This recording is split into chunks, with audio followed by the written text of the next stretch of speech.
who was the person that insisted Luka Dončić needed to go?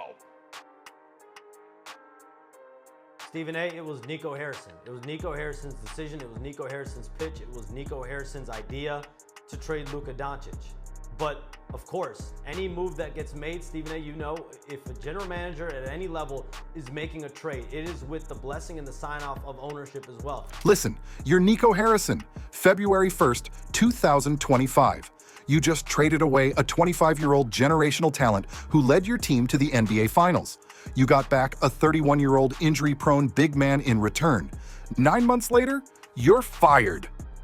Trading for AD probably was the worst NBA trade ever in NBA history. Fair assessment. God bless Nico Harrison. I just like AD's hurt, Kyrie's out. I'm just saying, you're looking at this squad right now. You can't be. Does making the playoffs do anything for them? Does it help repair their image with the fans? I don't think so. But now it takes the pressure off of Kyrie and AD. Take the pressure off of AD. Both of them. Nah, not Kyrie. No, Kyrie don't have to come back with no pressure. They're gonna go east and whip through the east and then be back 50%. Bro, listen, that trade that they did for AD is like the worst trade in NBA history. Yeah, it's like the best trade. 18, you got to go down a thing. You just got 18, you got Cooper Flagg to go. Return. What about it? You got Cooper, you never had No, that's like giving Paul George to the Clippers. No. Your reward for trading Luka was Cooper Flagg. No, that's like the Nets giving up their future for KG and Paul Pierce, and then Boston go ahead and get, Jaylen Brown, and you see how that ends up. The Dallas Mavericks didn't just make a bad trade, they executed the most catastrophic organizational implosion in modern NBA history.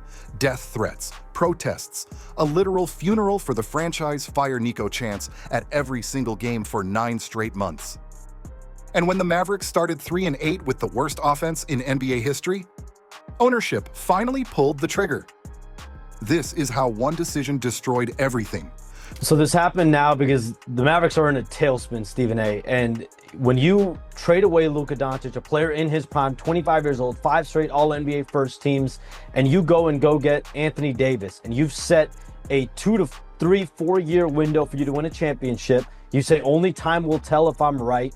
You know the city is coming down on the Mavericks in February and beyond after that for their decision to trade Luka Dončić.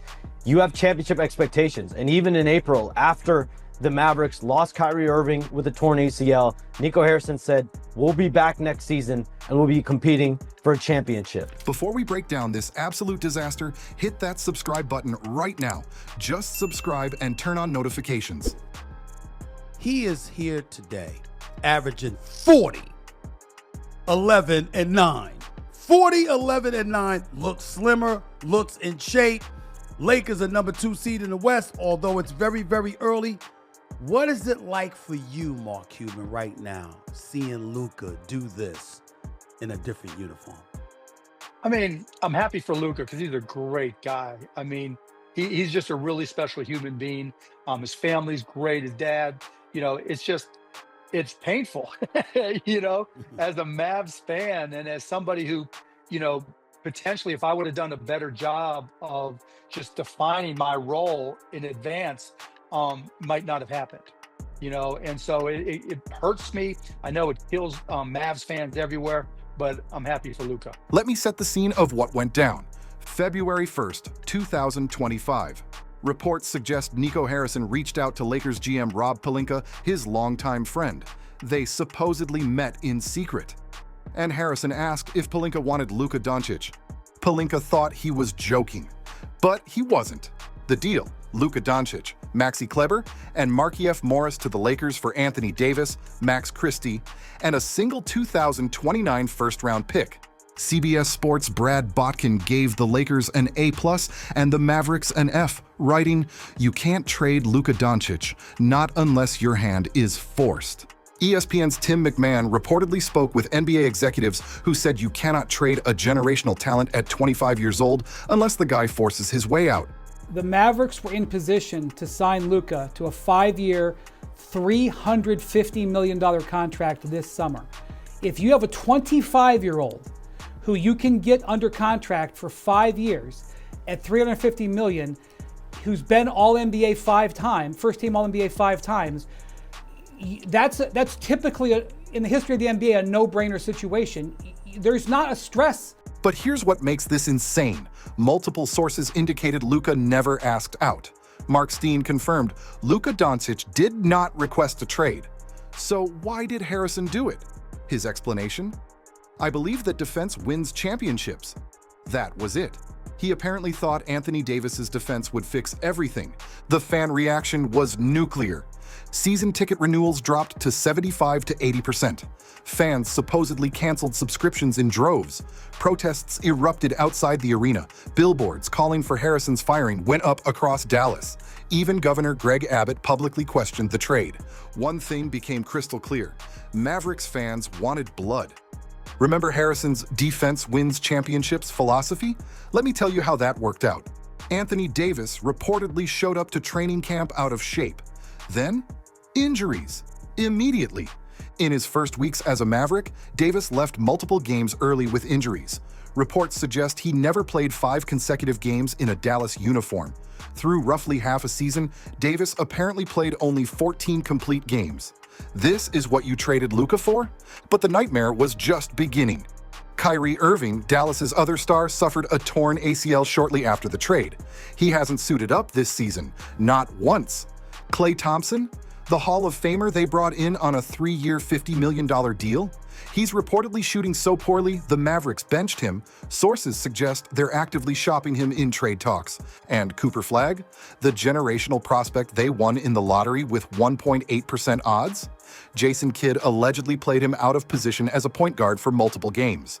The results speak for themselves. 3-8 start. Dead last in the Western Conference. The Mavericks have the worst offensive rating in NBA history, 106.5 points per game when the league average is 116.7. Meanwhile, Luka in LA, averaging 37 points, 9 rebounds, and 9 assists. Playing the elite defense Harrison claimed he couldn't play. The Lakers sitting at 8-3. He's great at what he does, and he's only going to continue to get better. Picked up on the play, Dončić, down court Reeves. Dug it in. Dončić, 47. Every single night, the gap gets wider. Let's examine Nico Harrison's journey. Harrison came from Nike. 19 years there, 0 NBA front office experience. But he had connections. He knew everyone from Kobe to Michael Jordan. And initially, it actually worked. He traded Kristaps Porzingis in 2022. Dallas made the Western Conference Finals. He gambled on Kyrie Irving when everyone thought he was toxic. They made the 2024 NBA Finals. He added role players at the deadline that helped Dallas compete. After making the finals, the Mavericks gave him an extension. He looked untouchable. But Harrison had a fatal flaw. He was reactive. Every move was a panic response. He let Jalen Brunson walk to the Knicks. Now Brunson's a 2-time All-Star. He reportedly signed D'Angelo Russell even though Russell came off his worst shooting season and is one of the worst defenders in basketball. Wait, didn't Harrison say defense wins championships? He allegedly gave PJ Washington $90 million. Washington's reportedly shooting 28% from 3 with negative plus-minus. But the Luka trade, that was the point of no return. Sources say after the trade, Harrison held a press conference, invite only, no cameras. When asked why he shouldn't be fired, he said, "I think I've done a really good job here, and I don't think I can be judged by the injuries this year. You'll see next year when our team comes back, we're going to be competing for a championship." Championship? They're 3-8 with historically bad offense. Harrison reportedly told media, "We really feel like we got ahead of what was going to be a tumultuous summer." He later admitted, "I miscalculated the depth of love our fans had for Luka." No kidding. Monday night, November 11th, 2025. The Mavericks lose to Milwaukee, falling to 3-8. Fire Nico chants echo through the arena. They've been chanting this for 9 straight months. But something different happened that night. Mavericks governor Patrick Dumont was sitting courtside. A fan wearing a Lakers Luka jersey sat next to him. And Dumont, who said "In Nico we trust" back in February, did something shocking. According to reports, he took accountability. Fans claim Dumont told the jersey-wearing fan he felt bad about the trade, that it wasn't in the franchise's best interest, and that he made a mistake.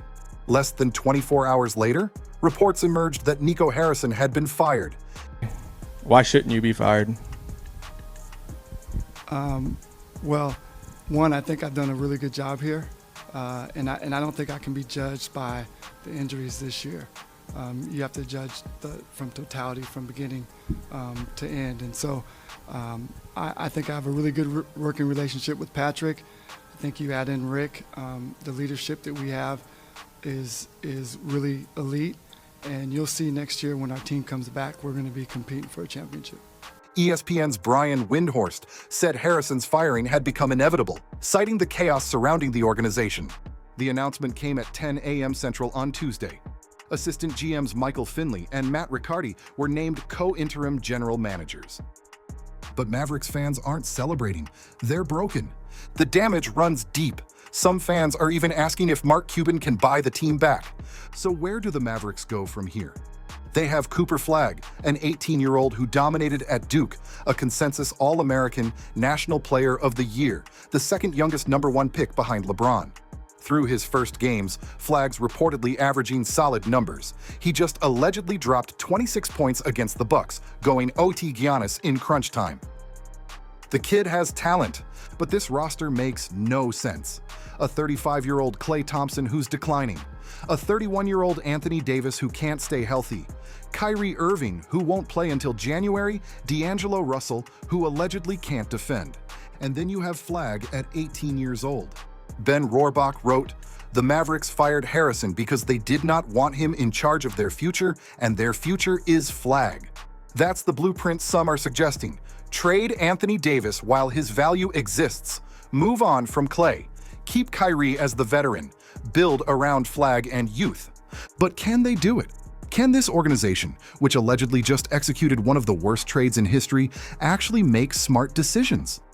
One Western Conference executive reportedly told ESPN there is a Luka-sized hole on that roster. And that hole isn't going away. Let's be honest about what happened here. The Dallas Mavericks traded a 25-year-old generational superstar for a 31-year-old injury-prone center who's played roughly 14 complete games. They got back one future first-round pick.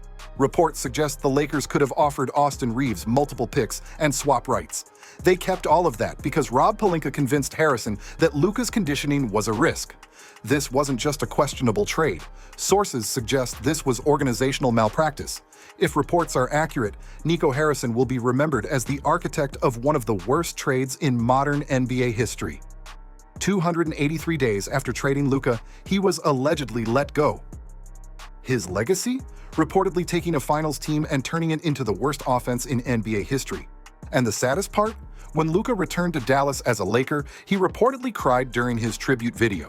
He told he threw his phone when he heard about the trade. "I felt like my heart was broken, honestly." Sources say Luka wanted to be a Maverick for life. He wanted to be the next Dirk. 21 years of loyalty, a championship, a statue. Instead, he was traded in the middle of the night. The Dallas Mavericks aren't just a clown show, they're a circus. And the question isn't whether they can recover. It's whether fans will ever trust this organization again. This is how you destroy a franchise in 283 days. If you made it this far, drop a comment. Can the Mavericks recover from this? Should they trade Anthony Davis now? Who should be their next GM? Don't forget to subscribe, turn on notifications, and comment. Hit that like button if this was one of the worst trades you've seen.